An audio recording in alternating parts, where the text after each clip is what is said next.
Kam të ftuar në studio deputetin e Kuvendit të Shqipërisë, zotin Kastriot Islami. Zotin Islami, mirëmbrëma. Mirëmbrëma, faleminderit për ftesën. Ju falenderoj që jeni pavarësisht se ju sot ishit në të përditshme në Panorama me një intervistë të gjatë ku shprehnit edhe qëndrimin tuaj lidhur me këtë proces që ka nisur tashmë për zgjedhjen e presidentit. E thash de facto dhe ende de jure, por nuk besoj se jemi herët për të folur për këtë çështje. Natyrisht, për të folur nga pikpamja strikt ligjore, ndoshta është e parakoshme, megjithëse media ka folur gjatë për këtë proces dhe publiku në një mënyrë ose tjetër është informuar dhe kjo në kuptimin e transparencës ndaj publikut nuk është ndonjë gjë e keqe. Kurse nga pikpamja strikt ligjore, pra po të respektojmë kushtetutën, po të respektojmë institucionin e presidentit i cili duhet të përfundojë detyrën e tij dhe mbas kësaj të fillojë procesi i diskutimeve, konsultimeve, negocimeve konform kushtetutës dhe rregullores parlamentit, besoj se është ende e parakoshme. Kjo fillon mbas datës 24 maj, siç është përshkruar edhe në po t'i referohemi kushtetutës apo rregullores parlamentit. Është pagzuar me termin lojë presidenciale. Jeni dakord me këtë përcaktim? Ka terminologji nga më të ndryshme, dikush po më thoshte që kishte shkruar një artikull që e quhen tenderi presidencial, lojë presidenciale etj. Unë do thoja që ky moment është i rëndësishëm, sidomos për klasën politike shqiptare, për sa i përket maturisë së saj, përgjegjshmërisë së saj, seriozitetit të saj, por shumë i rëndësishëm dhe për imazhin e vendit. Është një moment që do ndiqet me vëmendje nga të gjithë, jo vetëm publiku shqiptar, por edhe nga partnerët, kështu që do preferoja ta quaja një proces të rëndësishëm zgjedhjen e kreut të shtetit pa përdorur terminologji natyrisht gazetereske që mund të jeni interesante apo mediatike. Pra është një proces i rëndësishëm në cilin vihet në peshore edhe një tjetër përsërisë serioziteti, maturia, përgjegjshmëria e Kuvendit të Shqipërisë në radhë parë, e klasës politike në përgjithësi, e Shqipërisë dhe e shqiptarëve, sidomos në kuadrit të procesit të integrimit në Bashkimin Evropian, sepse dihet ky proces vjen mbas në një kontekst shumë të veçantë, mbas një 2 vjetëshi politike pak të turbulluar dhe përpara një moment... Pak të turbulluar, konfliktuale, qartësisht në ngërç? Në ngërç, nëse quhem në ngërç, në një farë krize politike, për të mos filluar të kujtojmë të keqen me terma me që ajo tashmë ka kaluar, dhe për shumë pranë, një momenti shumë të rëndësishëm për Shqipërinë. Unë e quaj moment shumë të rëndësishëm dhe besoj këtë moment të rëndësishëm, ku Shqipëria do të kalojë një fazë të vendit kandidat për MBE. Edhe në intervistën e sotme e kam thënë dhe jam sinqerisht shumë i vendosur për integrimin e Shqipërisë në MBE. Kam parë vende që kërkojnë të demokratizohen, siç janë vendet e Kaukazit, kam parë Gjeorgjinë që tenton të demokratizohet, kam parë vende të tjera të pjesë e pranverës arabe, kanë qenë në Jordani apo në Marok, që tentojnë të demokratizohen, por është gjë tjetër shumë e ndryshme kur një vend ka perspektivën për të futur në një familje si Bashkimi Evropian. Është një element shumë i rëndësishëm motivimi, është një element të nxitës shumë i rëndësishëm, është një familje vlerash që, domethënë, të nxit jo vetëm klasën politike, por edhe gjithë popullatën, kështu që duhet parë si një gjë shumë e rëndësishme. Procesi përpara emrit ka marrë rëndësi nga klasa politike shqiptare, sidomos e majta që rreke të bëhet pjesë e këtij procesi pavarësisht vështirësisë që sheh me ndryshimet kushtetuese duke mos patur një rol deciziv në zgjedhjen e presidentit të ardhshëm. Unë besoj se ka rëndësi të dyja, me fjalë janë shumë të rëndësishme.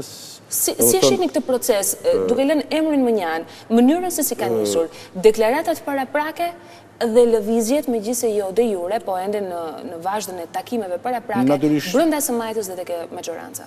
Natyrisht duke ardhur nga një klimë relativisht konfliktuale, krize politike, marrëdhënies të tensionuara majorancë opozit, derisa opozita nuk merrte pjesë në punimet e Kuvendit, pra bojkotonte, apo në një fazë tjetër ku kishte marrëdhënie të kushtëzuara me parlamentin, vim në një fazë të re ku secila palë kërkon të maksimalizoj suksesin tani.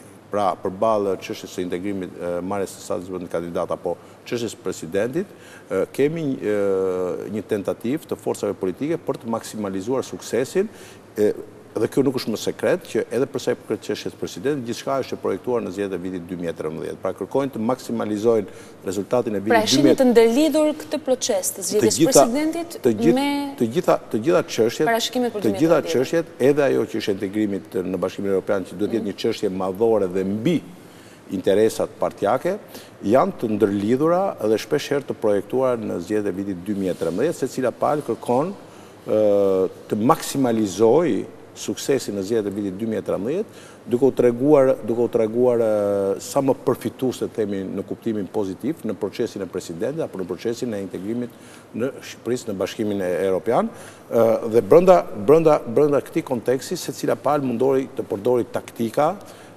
ose të përdori projekte për të maksimalizuar pikërisht këtë sukses. Taktika dhe projekte, të thënë njëra pas tjetrës, duket sikur nuk kanë shumë diferencë, por në fakt këto përbëjnë edhe diferencën e madhe nëse mund të bënim një interpretim lëvizjeve më të fundit në skakjerën politike.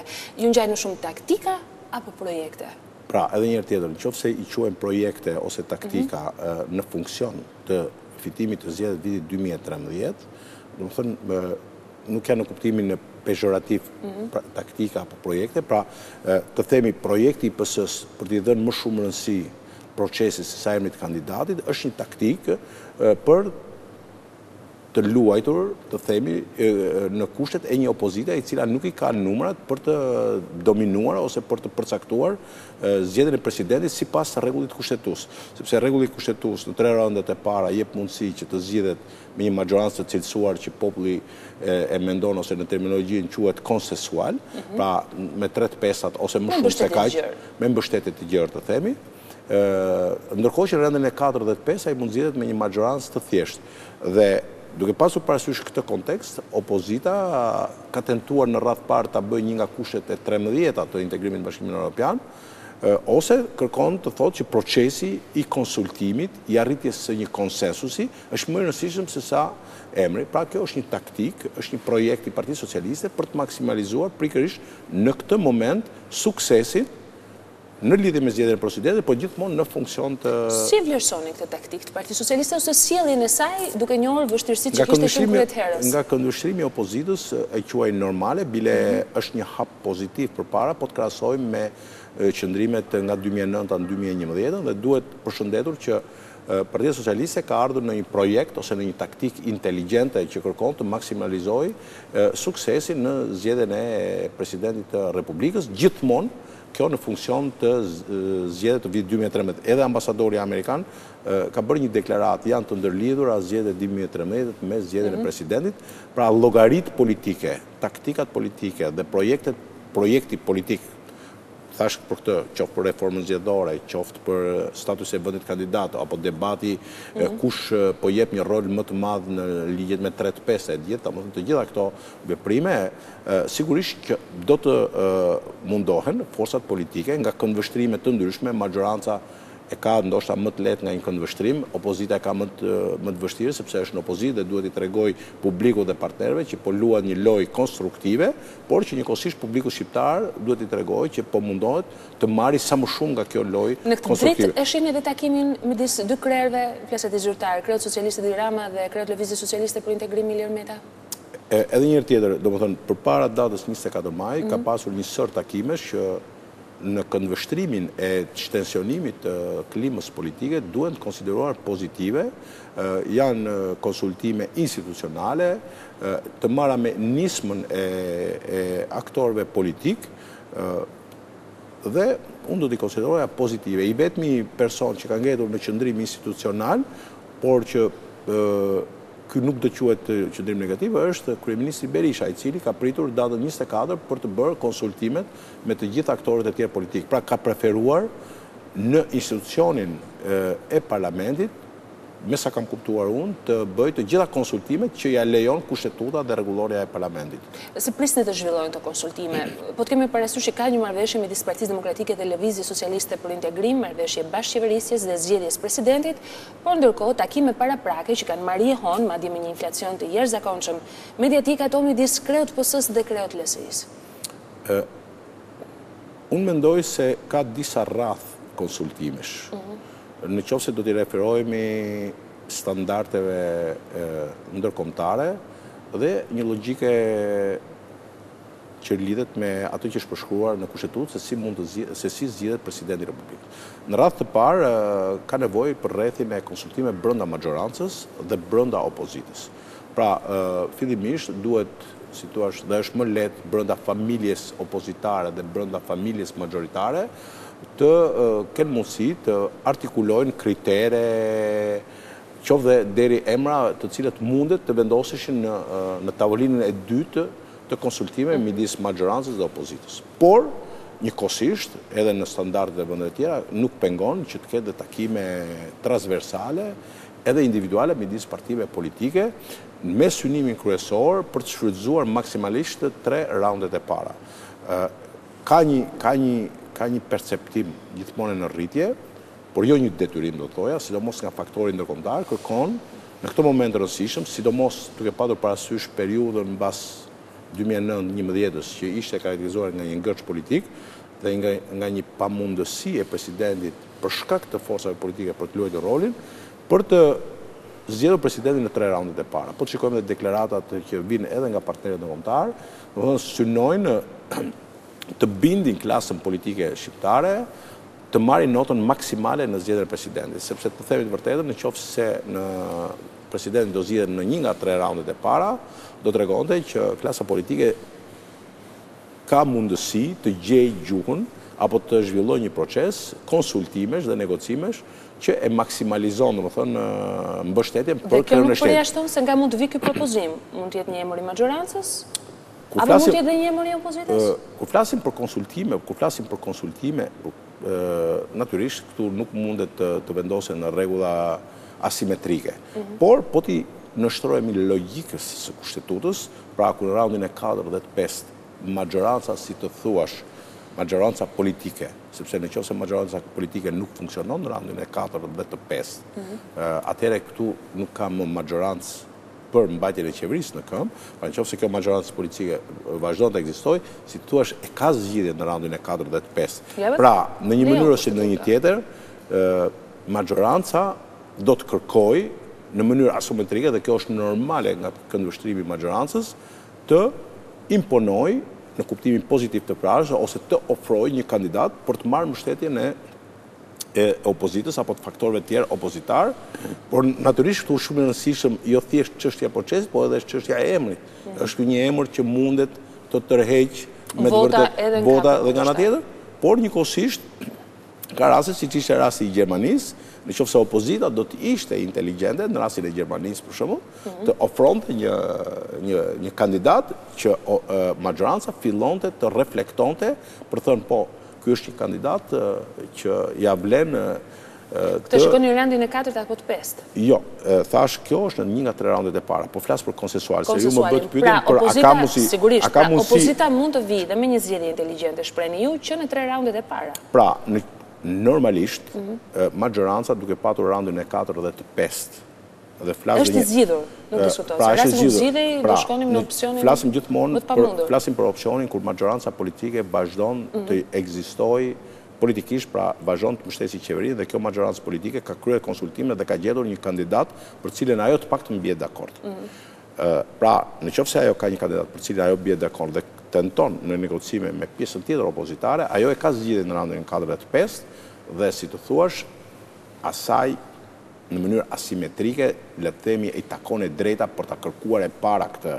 Po flas nga këndvështrimi i majorancës. Por nëse opozita tregohet inteligjente dhe ka një projekt inteligjent për të bërë dhe ajo pjesë e zgjedhjes së presidentit në 3 raundet e para me një figurë e cila provokon pozitivisht apo intrigon pozitivisht majorancën, mund të kishte një shans siç ishte rasti i Gjermanisë.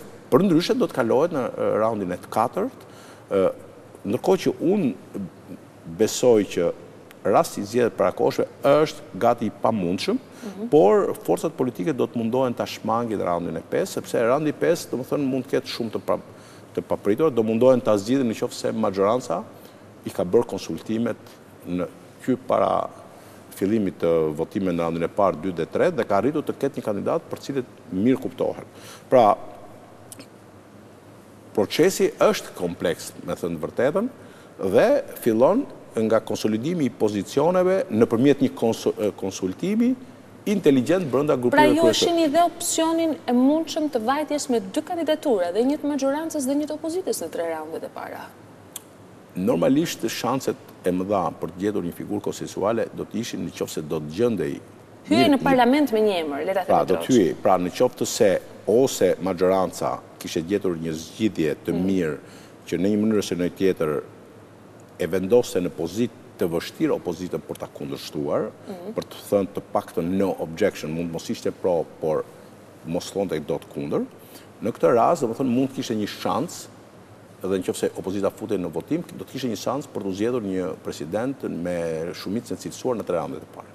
Varianti i dytë është nëse opozita do të vinte me një zgjedhje inteligjente, ripërsërisim rastin e Gjermanisë, e cila intrigon majorancën, dhe në këtë rast një opozitë e konsoliduar me një emër të zgjedhur në mënyrë inteligjente që provokon nga ana tjetër mundet të arrinte pra, kurse me një garë me dy kandidat do ishte shumë e vështirë që të gjendej kandidati konsensual. Kjo do ta çonte se s'bën në raundin e 4 ose në të 5 të zgjedhjen e presidentit. Në këto taktika dhe projekte majorancë opozit, ku natyrisht opozita e themi edhe një herë ka më të vështirë për shkak edhe të ndryshimeve kushtetuese për të patur një imponim të drejtë për drejtë brenda procesit, pra konsultimet duhet të fillojnë një herë brenda majorancës.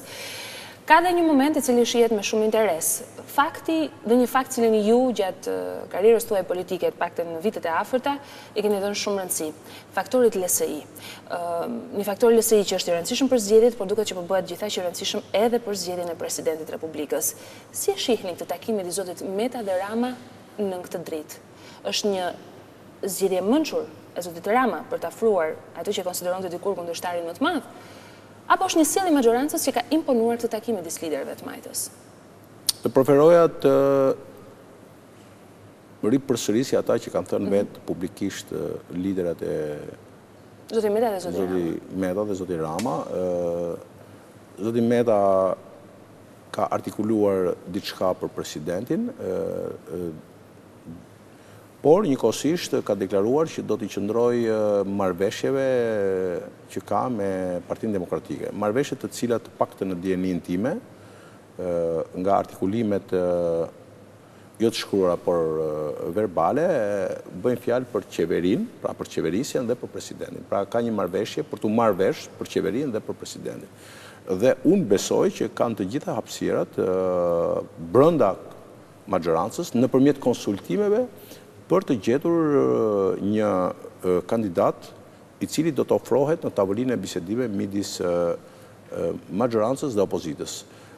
Nuk mund të them dot asgjë lidhur me emrat konkret, apo cilësitë, apo kriteret, apo le të themi, nuk e besoj të jetë e vërtet, por le të themi kushtet që mund t'i vënë secila palë njëra tjetrës, lidhur me kandidatin që do paraqiste kjo majorancë përballë opozitës.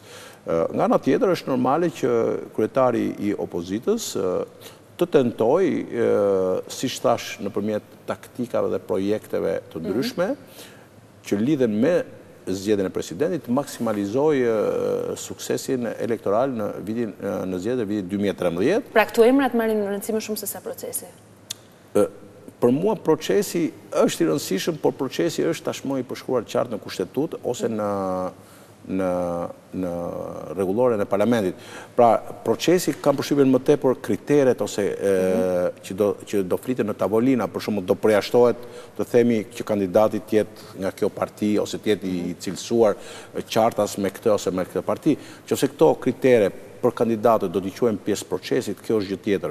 Shumë e rëndësishme është kriteret, cilësitë, pozicionet që do mbahen ndaj personave të ndryshëm apo cilësive të ndryshme. Këta, nëse quhen pjesë procesit, mund t'i quhen pjesë procesit, por këto do lidhen shumë me emrin e kandidatit, sepse në fundit i gjithë procesi do finalizohet me emrin e një ose të disa kandidatëve nëse do ketë garë. Dhe në këtë kuptim, unë shikoj që taktika nga ana e Partisë Socialiste, ose më saktë nga ana e zotit Ramës, është një taktik inteligente, domethënë. Për momentin, sepse është një taktik që kërkon, si thua, ta bëj konsultimin në parlament, jo thjesht një konsultim midis maggjorancës dhe një opozitës, po një konsultim gjithë përfshirës të gjithë palëve njëkohësisht, ku të përfitoj nga kriteret që mund të kenë lojtar ose aktor brenda maggjorancës, të cilat ai mund të përputhen me interesat politike të opozitës. Kështu që dhe e dyta është normale, pavarësisht vonesës, pavarësisht një dëmtimi të imazhit nga këndvështrimi moral, unë e kam thënë disa herë që vetëm një e Majtë e Bashkuar mund të ishte e suksesshme në zgjedhjet e vitit 2013. Kështu që zoti Rama edhe në këtë aspekt do t'japi mesazhin që unë tani nga 2009-2011 kam dalë nga gërçi, kam dalë nga kriza, po flas me të gjithë aktorët politik dhe ato të cilët unë i kam konsideruar kundërshtar dhe ndoshta dhe me aktorin i cili është kingmaker në politikën shqiptare, siç është LSI, dhe për të krijuar të gjitha hapësirat dhe për të krijuar simetrinë e plotë dhe klimën e plotë që në një mundësi në zgjedhjet 2013 apo pas zgjedhjeve 2013 të shikohet një koalicion i mundshëm. Pra zoti Rama u kthe pak a shumë në filozofinë, cilën ju e keni mbrojtur me forcë që pas vitit 2009. Filozofia që kam mbrojtur unë është racionale, domethënë unë nuk kam bërë asnjë lloj shpike dhe jam i sigurt që në mënyrë racionale shumica e socialistëve apo të majtëve e përjetojnë këtë lloj racionaliteti, pavarësisht se vlerësimet dhe qëndrimet kanë qenë të ndryshme gjatë gjithë kësaj periudhe. Megjithatë, kështu që unë besoj që PS-ja është kthyer në normalitet dhe në racionalitet për të luajtur në mënyrë inteligjente pikërisht në skakjerën politike. Pra ka më shumë arsye që u bashkojnë se sa ju ndajnë tani nga Partia Socialiste pavarësisht se jeni jashtë grupit saj parlamentar. Kjo është një çështje tjetër dhe unë nuk dua të merrem me këtë çështje, po me që më pyetot në mënyrë konkrete, unë shikoj që Partia Socialiste tani po mundohet të bëjë politikë inteligjente në funksion të zgjedhjeve të vitit 2013.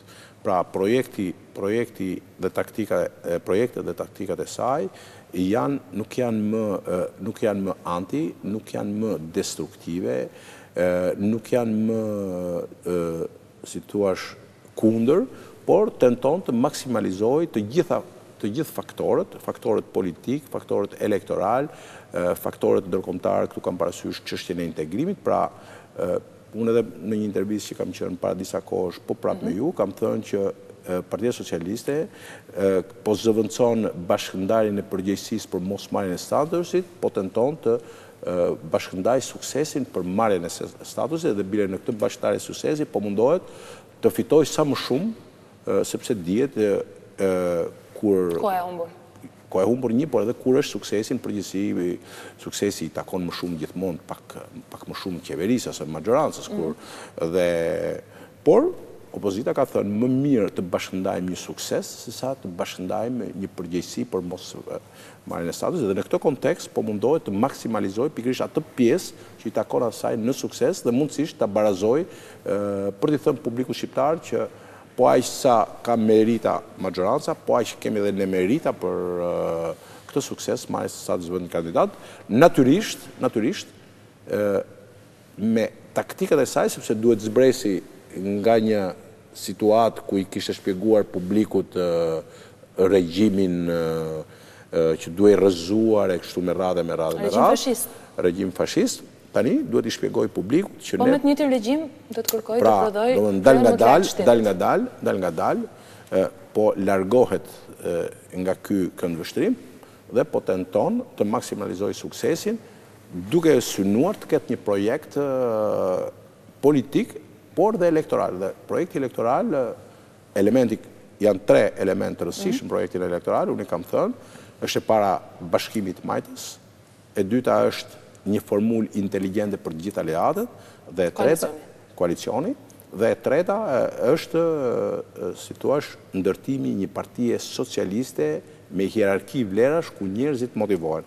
Pra, Këto tre janë element rëndësishëm. Në qoftë se tek e para për bashkimin të Majtës ka një lëvizje, ka një tentativë, në dy elementet e tjerë shikojmë që me aleatët vazhdon të jetë një situatë pa kënaqësie, domethënë me aleatët, pra aleatët akoma nuk kanë një formulë tentuar fillimisht ndërmjet ndryshimit të sistemit që nuk varej nga Partia Socialiste, por ata kërkojnë një formulë tjetër për të maksimalizuar votat e tyre në këtë koalicion me Partinë Socialiste, dhe e treta, që është shumë e rëndësishme, është ndërtimi një ekipi me hierarki vlerash dhe meritash dhe kontributesh, i cili duhet të motivohet, sepse shumë i rëndësishëm në këtë betejë të ardhshme se sa i motivuar do të jetë ekipi, sa aleat të fuqishëm do të ketë koalicioni dhe sa e bashkuar do të jetë e Majta. Ky diskutim është në një moment të dytë. Sigurisht, po ka një veprim, pra Partia Socialiste që shikoni në funksion të kësaj filozofie.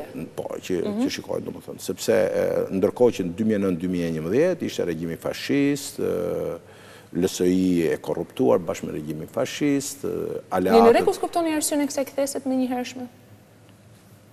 Më sëroj që hera fundit që jeni parë së mësy ka qenë momentin kur ju dolet nga grupi parlamentar i Partisë Socialiste. Jeni rregull të kuptoni arsyet? Kjo është një analizë gjatë që unë e kam bërë, nuk ka ndryshuar asgjë nga analiza që kam bërë. Arsyet pse ka ndodhur në 2009. Jo, i kësaj ktheset më një hershme.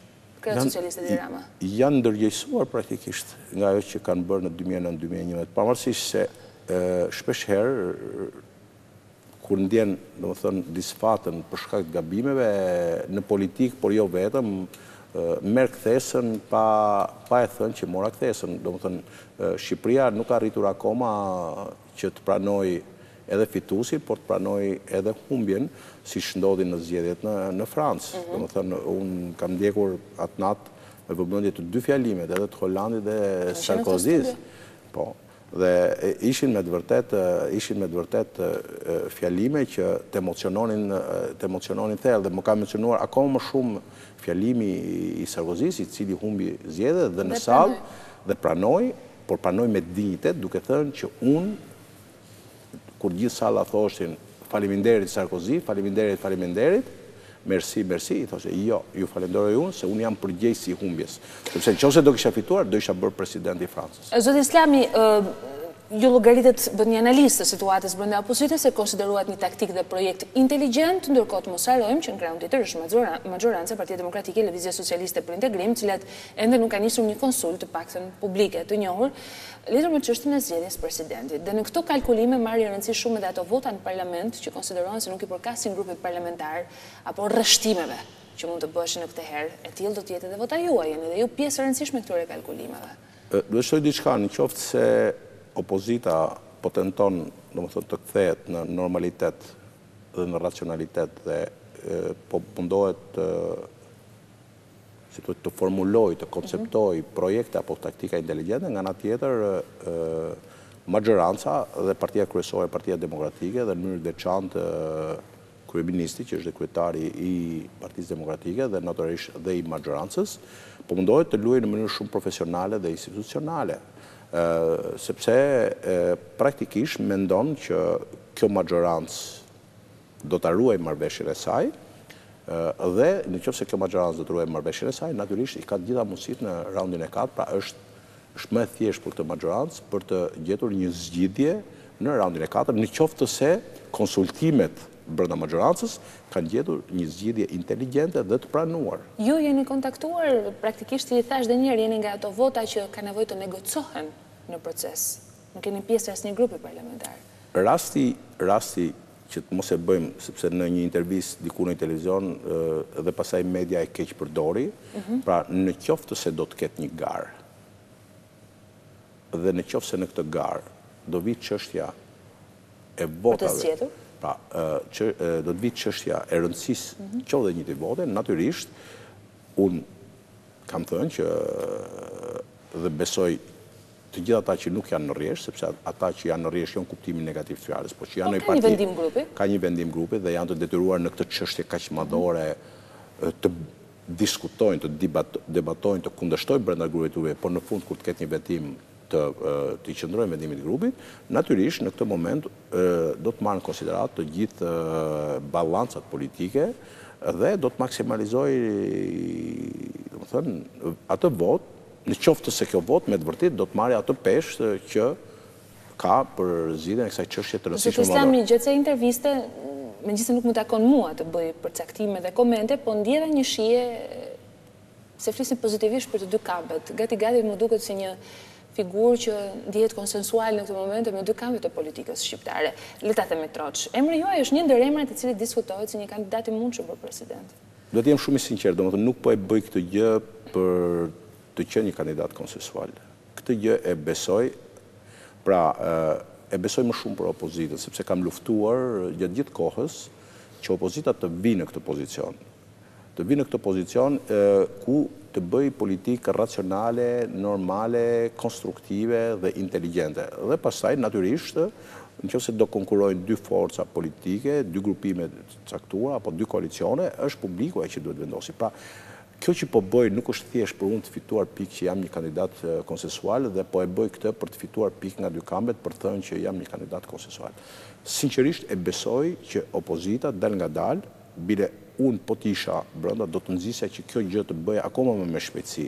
Pra, më mirë të kërkoj një falje publikut për të gjitha ato defekte që ka ndodhur 2009-2011 dhe të kthehesh në një projekt inteligent, do të kërkoja akoma me forcë, akoma me shpejtësi, ndonse brenda ka segmente caktuara ose devi caktuar që duke trajtuar çështjen në planin moral dhe në planin moral të themi të vërtetën, ka një problem opozita ku ka lëvizur me kaq shpejtësi nga një situatë në 2009-ën, nga një bojkot, nga një grevurie, nga një ngjarje si 21 janari e kështu me radhë, për të kaluar në një opsion. Unë pyeta nëse i keni gjetur arsyet, ju nuk më dhat përgjigjen, kështu që jo, ka bërë tranzicionin. Me si shpejt, maramundës, me koston e një...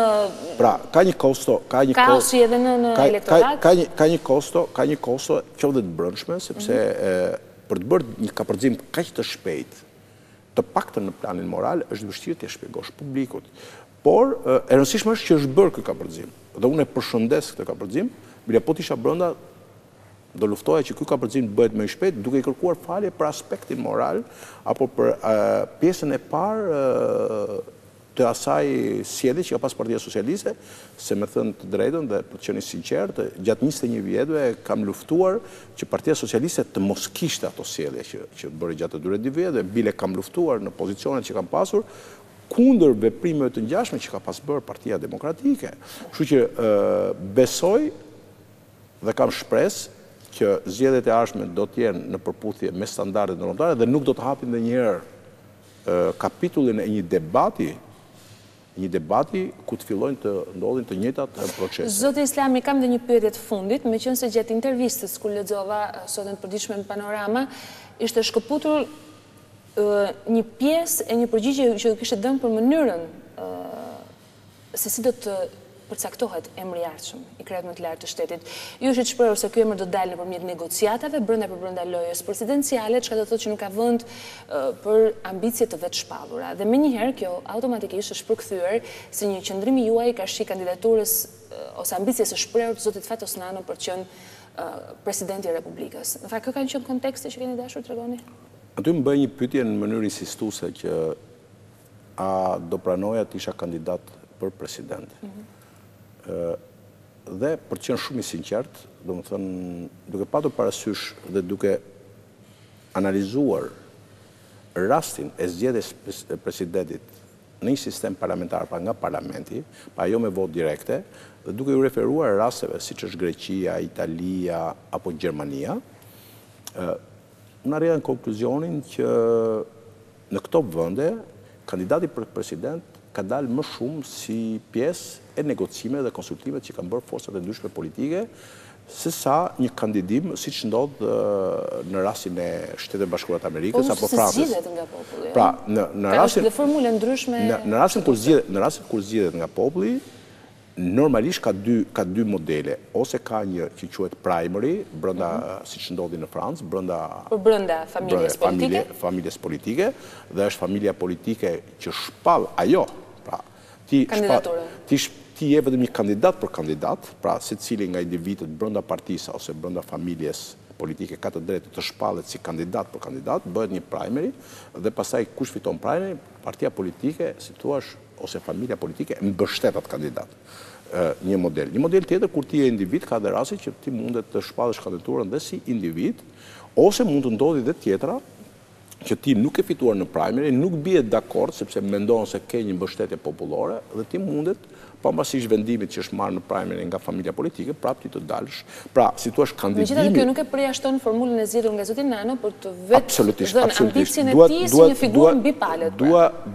Dua të jem shumë i sinqert në këtë pikë, jo vetëm rastin e zotit Nano, por edhe rastin e kandidatëve të tjerë me profil politik, domethënë kam respekt për profilet e tyre politike, kam respekt për shpalljen e aspiratës tyre politike dhe kjo nuk do të thotë meqense në Itali, në Gjermani apo në Greqi ka ndodhur në kështu mënyrë, absolutisht asnjëri nuk mund të pengohet të shprehë aspiratën e tij për të qenë, si thua, pjesë e këtyre negocimeve, bile unë do të thoja të kundërtën.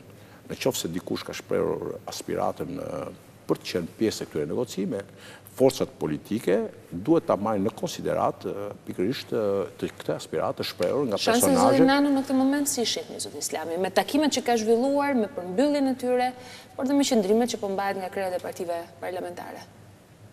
Kjo është një çështje, domethënë çështje siç e shpjeguam edhe gjithë këtij emisioni, është një çështje komplekse, domethënë e gjithë këtyre negocimeve dhe ndoshta duhet të shtojmë diçka tjetër përveç interesave madhore të vendit, imazhit, seriozitetit, përgjegjshmërisë, duhet të jemi me publikun edhe transparent, domethënë grupimet e ndryshme politike, sidomos kur e projektojnë edhe zgjedhjen e presidentit në funksion të rezultatit vit 12 kanë dhe interesa politike majorancë opozit, por interesa politike dhe brenda secilit nga grupimet. Pra, duhet kemi parasysh që loja është shumë komplekse si thua, kundërthuar dhe interesa politike të palëve dhe duhet shikojmë domethënë se si do të zhvillohet pikërisht negocimi dhe konsultimi brenda majorancës, se si zhvillohet konsultimi dhe negocimi brenda opozitës, ndërmjet majorancës dhe opozitës apo me partitë individualisht apo dhe me individët që janë si thua jashtë këtyre grupime politike. Pra loja politike është shumë komplekse, domethënë dhe është vështirë të japësh një konkluzion dhe unë do ta quaja të parakoshëm të jepja konkluzion për secilët nga emrat e kandidatëve që kanë dalë gjatë gjithë kësaj kohe, i respektoj të gjithë, respektojnë edhe këtë nuk e them edhe këtë për të fituar pikë si një figurë që po flas mirë për të gjithë. Me fakt po flisni mirë për të gjithë. Jo, sinqerisht, domethënë besoj që të gjithë, sepse do të them një gjë që ndoshta nuk e dia do ndodhi apo jo, do preferoja një figurë politike të ishte presidenti i vendit, sepse siç ka në çdo mjedis një sistem karriere dhe konkurimi, për shembull, nuk do ishte normale që çmimin Nobel në fizik ta merrte një që s'është fizikant. Çmimin Nobel në kimi ta merrte një që s'është, ose si thua një shoqat biznesmenësh të kishte në krye të tyre një që nuk është biznesmen. Shumë e rrallë, kështu që politika edhe ajo është një mjedis që ka një hierarki të vlerave, të kontributeve, të meritave, ka dhe një sistem karriere që duhet lejuar që në këtë sistem karriere, dhe kjo nuk quhet karrierë negative, aspiratën për të bërë deputet, aspiratën për të bërë ministër. Pra politika duhet të jetë habitati natyral nga duhet prodhohet dhe kreu më i lartë i shtetit shqiptar. Kështu që në këtë kuptim të gjithë njerëzit të cilët kanë shprehur këtë aspirat, një pjesë e konsiderueshme e emrave që kanë dalur në median shqiptare, janë njerëz që kanë dhënë kontribute në politikë, natyrisht në një politikë kontroversale, siç është Shqipëria, dikush pëlqehet, dikush nuk pëlqehet, për dikë ka kritika më të forta, për dikë ka simpati më të mëdha, etj. Shumë rradh. Unë do të thoja që këto duhet ishin pjesë e konsultime, e negocimeve dhe pastaj në qoftë se këto në konfigurimin e interesave, apo të negocimeve, apo të kushtëzimeve, apo të projekte, taktika që kanë forcat ndërthuren me njëra tjetrën apo konvergojnë. Atëherë do të gjendej personi që mund të kishte mbështetjen maksimale. Zoti Islami, dhatë përgjigje tejet konsensuale, xhanëm, ashtu siç po bëjnë edhe politikanët shqiptarë që në këtë periudhë të vitit, e le ta mbaj mend mirë, janë bërë konsensual të mëdhenj. Do të shohim nëse të produktet unë jam munduar gjatë gjithë kohës të jem racional. Dhe nëse racionaliteti prodhon konsensualitet, kjo është akoma më mirë. Dhe nëse bind Jo, ka kohë, do më thënë gjatë gjithë kohës, unë jam munduar të jem racional. Dhe nëse bind linderet e politikës... Jo, racional në kuptimin edhe të mos merrem shumë emra. Ja marrë në përgjithësi me probleme, me procese, me ide, dhe nuk më pëlqen, do më thënë, të merrem shumë me emrat konkret, sepse çështja e emrat konkret është më tepër çështje perceptimi. Natyrisht, nuk jam... Natyrisht, bëj kujdes për të shqiptarët menaxhuar. presin presidentin e ardhshëm. Kjo është çështja. Unë ju falenderoj zot Islami që ishit në studion në këtë intervistë që kishim parashikuar të ishte disi më shkurtër për shkak të një agjende që kishit ngjeshur mbrëmjen e sotme. Unë ju falenderoj për Faleminderit dhe ju për ftesën, duhet të them edhe diçka. Ndoshta fjala identikit i presidentit nuk është një term shumë i përshtatshëm. Do të preferoja të përdorej fjala profil. Identikit vjen ka konotacion negativ. Vjen si njeriu shumë të kërkuar në terma të tjerë. Vjen më shumë, ta themi, troçka kriminalistika. Megjithatë, ndoshta jam unë i gabuar, por do preferoja profili i presidentit.